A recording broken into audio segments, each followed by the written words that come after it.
Halo, assalamualaikum warahmatullahi wabarakatuh. Jumpa dengan saya lagi, Neng Eva. Gimana kabarnya sahabat hikmah semuanya hari ini? Yang soleh dan soleha, yang baik hatinya, yang cantik dan yang ganteng lahir batinnya, yang tidak sombong, rajin menabung, serta rajin sedekah. Semoga hari ini sehat-sehat walafiat dan dalam lindungan Allah Subhanahu wa Ta'ala, dan semoga kita semuanya mendapatkan kucuran rahmat, keberkahan, dan keridhoannya, serta mendapat syafaat baginda Rasulullah Shallallahu Alaihi Wasallam, baik ketika di dunia maupun di akhirat kelak. Amin, amin, amin, ya robbal alamin. Baik sahabat hikmah semuanya, sebelumnya saya akan mengingatkan bahwa video konten YouTube ini dibuat untuk umum dan bagi siapa saja yang mau mengambil pelajaran, manfaat, serta hikmah di dalamnya, serta untuk pertumbuhan dan perkembangan jiwa kita setiap harinya. Jadi semangat terus belajar berbenah jiwa. Dan juga video konten YouTube ini dibuat tidak untuk merendahkan siapapun, serta tidak untuk menyinggung hati siapapun. Justru sebaliknya, di sini kita belajar berbenah jiwa, belajar menata jiwa, belajar membeningkan hati dalam rangka ketauhidan menuju Allah Subhanahu wa Ta'ala.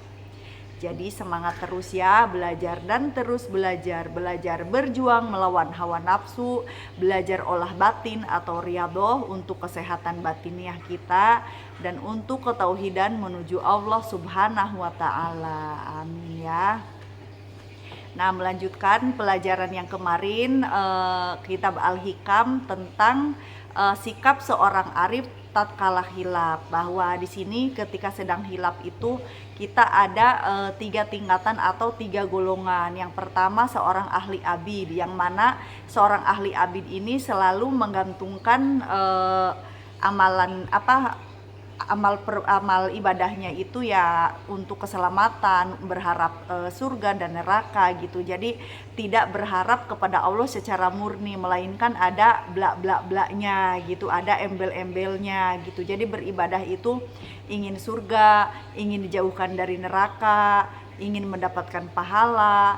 Itu memang bagus, itu memang benar secara syariat, dan itu tingkatan seorang ahli abid ya. Jadi masih menggantungkan agar dirinya supaya selamat itu, misalkan ya udah saya sholat nih supaya selamat, supaya masuk surga, supaya tidak mendapatkan azab kubur, misalkan supaya begini, supaya begitu gitu, atau misalkan saya mau sholat duha agar mendapatkan rizki. Ya itu semua memang benar secara syariat, tapi ini kita sedang belajar ilmu hakikat. Nah, yang kedua yaitu golongan seorang salikin. Nah, para salikin ini biasanya menggantungkan amal ibadahnya atau harapannya itu kepada keadaan batinnya gitu. Jadi selalu atau istilahnya itu bergantung kepada makom atau bergantung kepada mukasyafah gitu. Jadi masih belum berharap kepada Allah secara murni gitu. Jadi misalkan saya jikir nih, saya wirid atau misalkan sholat gitu ya, misalkan itu seorang salikin, di saya di sini seorang salikin misalkan.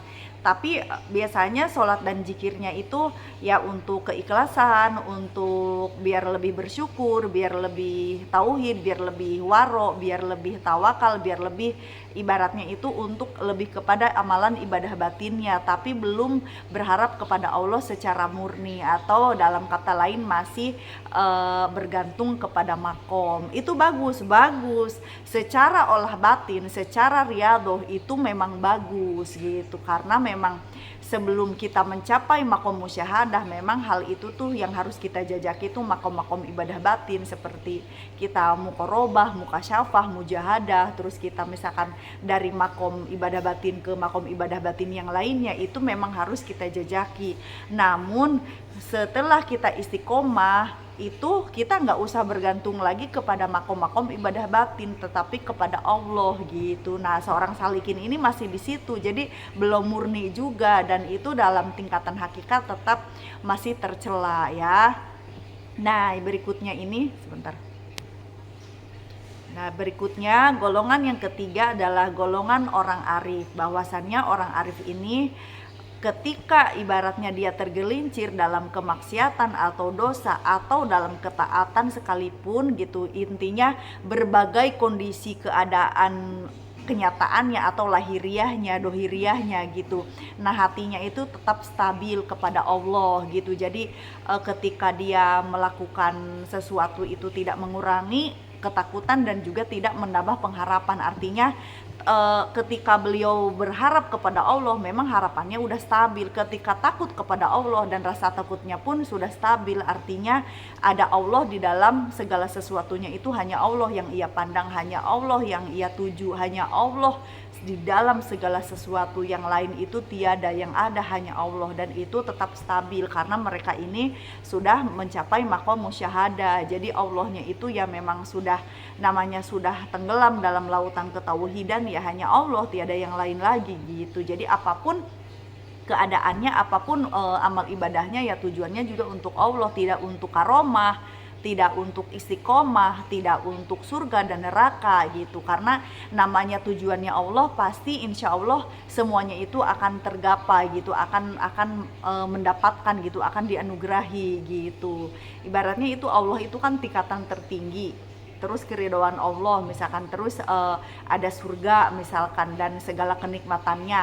Nah, kalau kita udah mencapai yang paling atas, paling tinggi, otomatis kan yang di bawah-bawahnya pun kita capai gitu. Itu logikanya seperti itu ya. Sebenarnya sih hal ini masih masuk akal gitu. Yang penting kita mau menerima pelajaran ini, mau menerima ilmu hakikat ini, buka hati, buka pikiran gitu. Sebenarnya masih bisa masih logis lah gitu, masih bisa dicerna dengan akal sehat gitu. Jadi bukan berarti kita tidak mengharapkan surga atau neraka, itu sudah kita lalui. Makanya kita berjalan meniti jalan ruhani itu menuju Allah ya, hal-hal itu tuh udah di perjalanan gitu. Jadi bukan tujuan utama, bukan tujuan akhir gitu maksudnya ya. Nah, itu kan flashback pelajaran Al-Hikam yang kemarin itu. Nah, sekarang saya akan menambahkan bahwasannya kita belajar nih, flashback lagi ke belakang lagi. Jadi sebelum mempelajari Al-Hikam ini, kita pertama-tama harus menjadi ahli abid terlebih dahulu gitu. Jadi karena ini mengingat banyak subscriber baru dan mungkin tidak semua seorang salikin, ada juga mungkin yang masih awam atau misalkan non tasawuf gitu, atau yang belum mendapatkan seorang guru yang mursyid, maka saya akan selalu ingatkan ya. Jadi saya akan ingatkan di sini bahwasannya sebelum kita menjadi ahli tasawuf, pertama-tama kita harus menjadi orang yang ahli abid dulu. Karena kan 7M ya, 7M itu kan kita apa tuh, yang pertama kita mukorobah dulu kan. Mukorobah itu kan berarti kita mendekatkan kepada Allah Subhanahu wa Ta'ala. Mendekatkan diri dengan cara apa? Dengan cara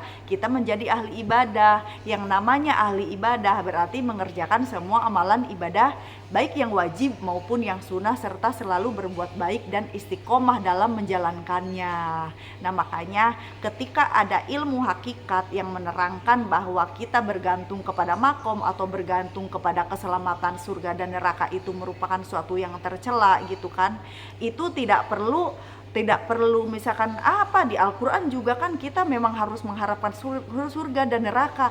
Iya memang betul, tapi di Quran juga jangan lupakan, dan keridhaan Allah adalah lebih besar, iya kan. Nah, coba kalau kita misalkan mau belajar Al-Quran dengan terjemahannya gitu kan, keridhaan Allah itu lebih besar, dan keridhaan itulah kita mengapa riadoh olah batin sebelum belajar tasawuf itu atau sedang menjalankan ilmu tasawuf itu ya tujuannya untuk menggapai ridha Allah. Jadi hanya Allah yang kita tuju dan hanya ridha Allah yang kita harap gitu ya. Nah, terus misalkan melonjak lagi, misalkan meningkat lagi ke menjadi ahli tasawuf gitu kan, kita riyadhah, kita menjalani makom-makom ibadah batin. Setelah kita laksanakan dengan istiqomah, jangan lagi kita menggantungkan kepada makom-makom tersebut gitu, tapi terus berjalan menuju Allah Subhanahu wa Ta'ala sampai mencapai makom fana dan mencapai makom musyahadah. Nah, mencapai makom musyahadah berarti kan udah nyampe ibaratnya ya. Namun bagi seorang arif yang sudah sampai ke makom musyahadah, tentu hatinya itu tidak akan merasa sampai, karena yang punya sampai ya hanya Allah ya. La tudrikuhul absaru wa huwa yudrikul absara wa huwa latiful khabir. Jadi dia tidak bisa dicapai dengan penglihatan mata, dan dialah yang mencapai segala penglihatan itu, dan dia Allah maha bahwa latiful, dia maha halus dan maha mengetahui atau maha waspada gitu. Jadi yang melihat dan dilihat ya Allah, tiada yang melihat kecuali Allah, tiada yang mengerti kecuali Allah gitu. Jadi dirinya itu tiada, fana, yang ada hanya Allah. Makanya sebelum mencapai musyahadah itu ya fana filah dulu, fana di dalam Allah. Artinya fana di dalam Allah, ketika Allah bertajalli berarti dunia dan isinya itu tiada, bahkan dirinya pun tiada. Jadi seorang arif ini mendapati dirinya itu tiada gitu. Kalaupun misalkan ada, ya itulah tajalinya Allah gitu, sebagai penampakan atau kenyataannya Allah Subhanahu wa Ta'ala. Itulah mengapa Allah disebut maha lahir, maha nyata, maha dohir, yaitu maksudnya itu tajalinya Allah gitu ya. Nah terus setelah kita misalkan seorang salikin itu misalkan sudah mencapai makom musyahadah, tentunya keadaan hatinya itu stabil. Jadi hanya Allah di dalam hatinya, tiada yang lain. Nah sesudah itu apakah bisa terlempar lagi?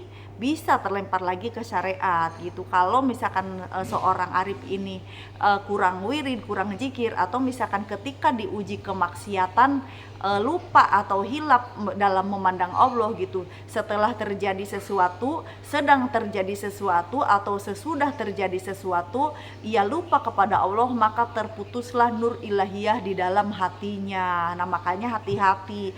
Jadi walaupun di sini seorang arif, makanya kan namanya seorang arif juga tetap manusia biasa. Ada kalanya tergelincir dalam kemaksiatan atau dalam suatu dosa. Hanya saja biasanya dosanya ini atau maksiatnya ini tidak disengaja atau karena faktor eksternal gitu, bukan karena keinginan dirinya. Karena seorang arif itu sudah tidak menginginkan maksiat lagi gitu. Tapi ketika ia tergelincir dalam suatu kemaksiatan atau dosa secara tidak sengaja, tetap beliau itu hatinya stabil memandang Allah, bahwa Allah lah yang menetapkan segala sesuatu perkara tersebut gitu, suatu peristiwa tersebut Allah lah yang menakdirkannya gitu.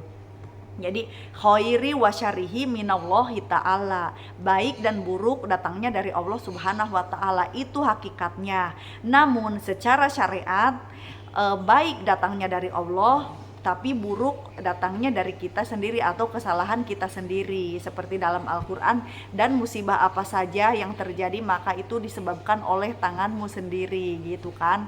Nah makanya jadi secara syariat memang kesalahan itu tetap diri kita, karena diri kita yang melakukan. Makanya itu kita perlu bertobat lagi, kita perlu kembalikan segala urusan kepada Allah. Namun tetap dosa ya tetap dosa, karena apa? Karena tetap melanggar. Namanya orang yang melanggar syariat tetap ibaratnya tuh berlaku, hukum syariat tuh berlaku, karena memang kita tuh pada dasarnya ya memang manusia biasa gitu ya, bisa dipahami kan. Jadi maksudnya ketika seorang arif tergelincir dalam ketaatan ataupun dalam maksiat, intinya segala sesuatu peristiwa baik dan buruk, hatinya tetap stabil, hanya Allah di dalam hatinya, hanya Allah yang ia pandang.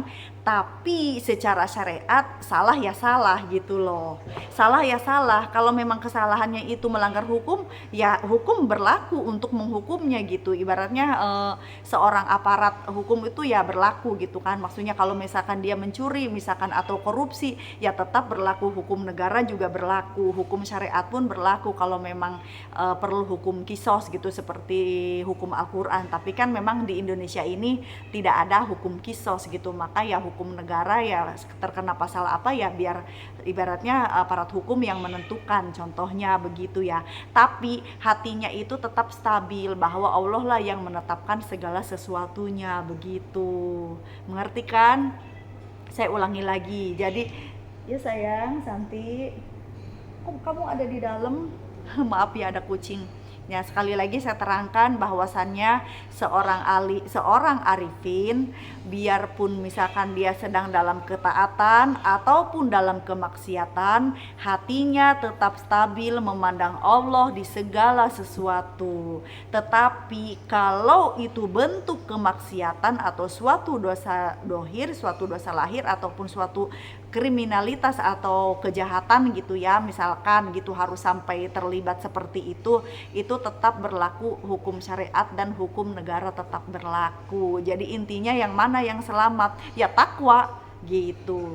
Jadi ya tetap takwa itu harus kita jalankan gitu, menjalani segala perintah Allah dan menjauhi segala larangannya. Insya Allah kita selamat dunia akhirat gitu. Tapi namanya kita manusia hidup, namanya kita hidup di dunia, segala sesuatu kemungkinan itu pasti terjadi gitu. Hanya saja mungkin kalau orang arif namanya sudah berawal dari ahli abid, ahli ibadah, tentu seorang itu sebentar, mohon maaf ada tamu.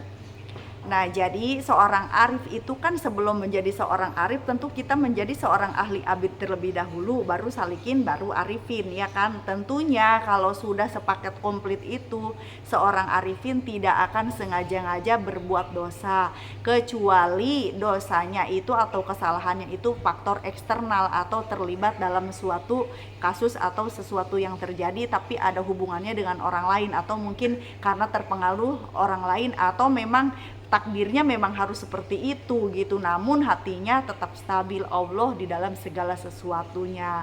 Jika sebelum terjadi sesuatu, sedang terjadi sesuatu, dan setelah terjadi sesuatu beliau ini misalkan lupa atau lalai dalam memandang Allah Subhanahu wa taala, maka terputuslah nur ilahiyah di dalam hatinya.